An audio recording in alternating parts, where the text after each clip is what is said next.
Le petit lexique du Covid-19. Commençons par le concerné. Covid-19, c'est le nom que l'Organisation mondiale de la santé a donné à la maladie actuelle. Co comme corona, V comme virus, D comme disease, maladie en anglais, et 19 à l'année de sa découverte, c'est-à-dire 2019. Il ne doit pas être confondu avec le SARS-CoV-2, qui est le nom du virus lui-même. Le coronavirus, virus à couronne, a d'abord causé une épidémie en Asie qui est devenue pandémie. Pandémie puisque les pays du monde entier sont touchés. On parle d'épidémie lorsqu'un seul continent est touché et de pandémie au-delà de 2. L'alerte est donc mondiale. La vitesse de propagation est effrayante. La transmission entre humains est avérée. La maladie se transmet par des postillons en éternuant ou en toussant. Elle se transmet aussi par le contact, surtout en se touchant les yeux ou la face avec une main infectée. Par des contacts étroits à moins d'1 mètre d'une personne qui tousse sans protection. Le microbe a une durée de vie variable en fonction des supports. L'alerte est au rouge. Pour limiter la propagation du Covid-19 dans le monde, les mesures de quarantaine sont prises dans les hôpitaux. La quarantaine, elle consiste à isoler des personnes, des animaux en cas de suspicion de maladie pour empêcher sa propagation. Connaissez certainement la quarantaine dans la sécurité informatique contre les programmes malveillants, mais peut-être pas le drapeau de la quarantaine dans les transports et les hôpitaux. Il s'appelle l'IMA, le Yellow Flag.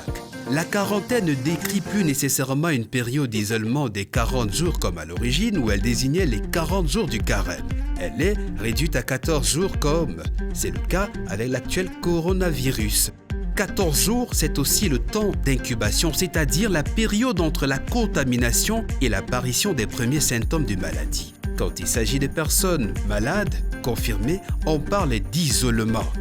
Et c'est bien plus strict que le confinement qui est très souvent à domicile. C'est l'action de rester enfermé chez soi. Des personnes qui reviennent d'une zone de circulation active du virus mais qui ne présentent aucun symptôme. Elles doivent suivre des mesures strictes de précaution comme le confinement. Prudence, surtout pour ceux qui souffrent déjà d'une maladie, comme les personnes âgées. Quand elles sont infectées, on parle de comorbidité, état d'une personne touchée par 2 maladies en même temps. Les cas les plus graves du coronavirus actuel sont généralement des personnes dans cette situation, qui s'explique, par exemple, en raison de leur âge avancé. La plupart des malades du coronavirus ont ainsi plus de 80 ans et sont atteints de comorbidité. Patient zéro.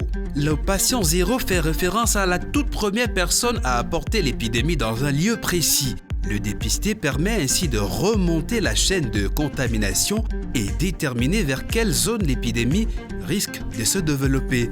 Et en parlant de contamination au Covid-19, elle a donné naissance en Afrique à un nouveau mot, coroniser, pour dire contaminé. Prudence. On ne va donc pas se coroniser. Il faut se protéger et protéger les autres.